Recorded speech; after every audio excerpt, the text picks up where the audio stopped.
Tere kõigile! Marko jällegi siinpool ja täna mõtlesin teile rääkida surround kõlaritest. Sellistest asjadest.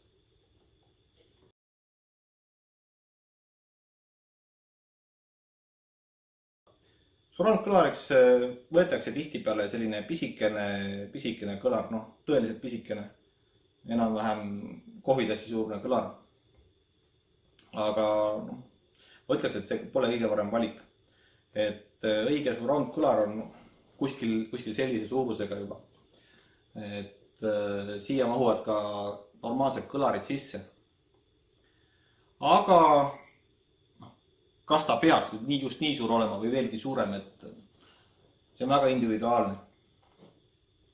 Et isegi kui see kõlar on tõesti selline pisikene, siis ka sealt tuleb tegelikult see surround efekt välja.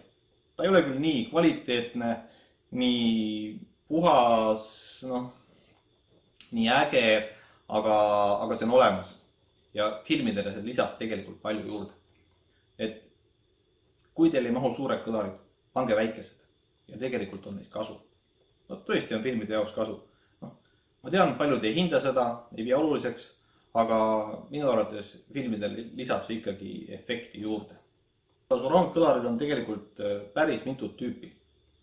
Et tavaliselt peetakse ikkagi kõlariteks sellised tavalisi kõlarid, nii-öelda, kuidas see on, direct firing, ehk siis, mis selle nimi on siis, otse sihtimisega, et tal ongi, nagu on esikõlarid, nii aga tagakõlarid, et heli tuleb ühest suunast ainult.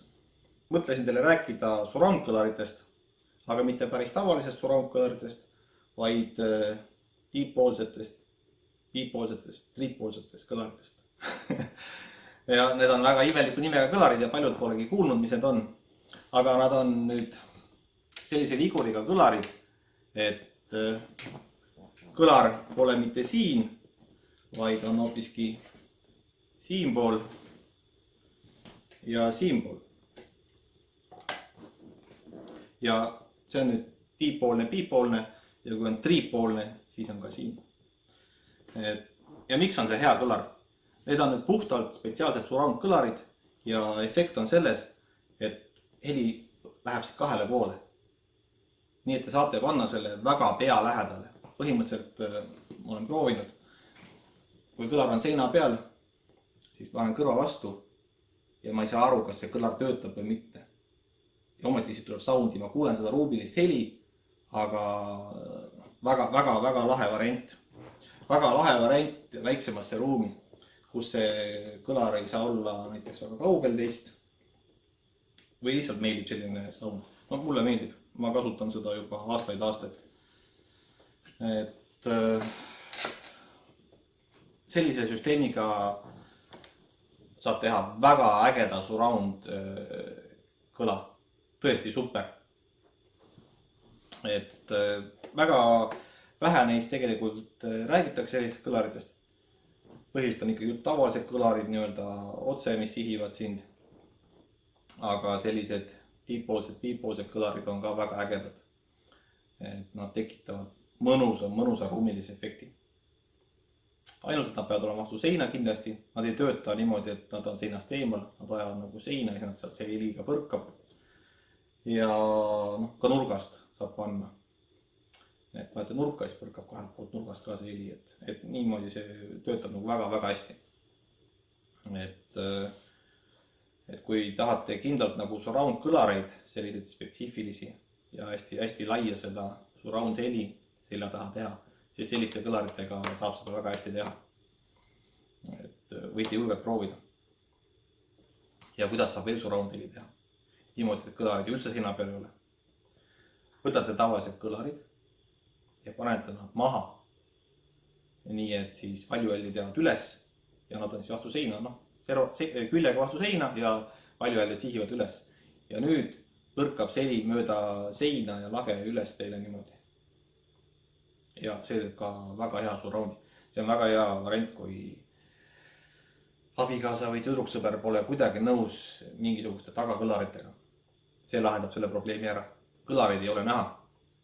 Teil on diivan siin taga seinas näiteks ja diivani kõrval siin on kõlar maas. Diivani taga sisuliselt. Ja ei paistagi kuskilt välja. Diivan on natukene eemal, ei ole päris vastus, eks ole. Ja heli põrkab sealt väga efektselt.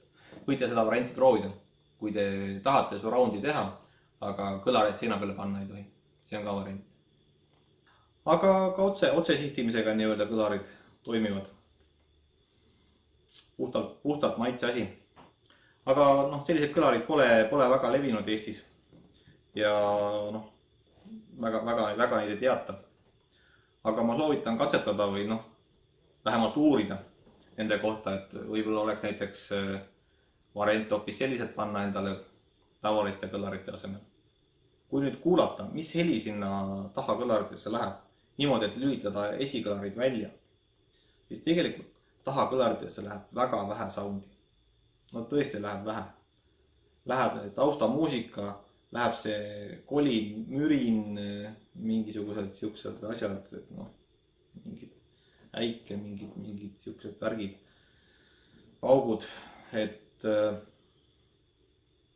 jah, selline suurem ja tõsisem kõlar teeb selle efekti paremaks. Aga see ei ole midagi sellist, mille pärast peaks nüüd väga pead valutama. Et ka väiksemad kõlarid saavad piisavalt hästi hakkama. Eriti kui teil ei ole mingi super komplekt. Et sellisel juhul täitsa rahulikult saab väikeste kõlaritega hakkama. Aga aitäh vaatamast teile ja järgmise korrani!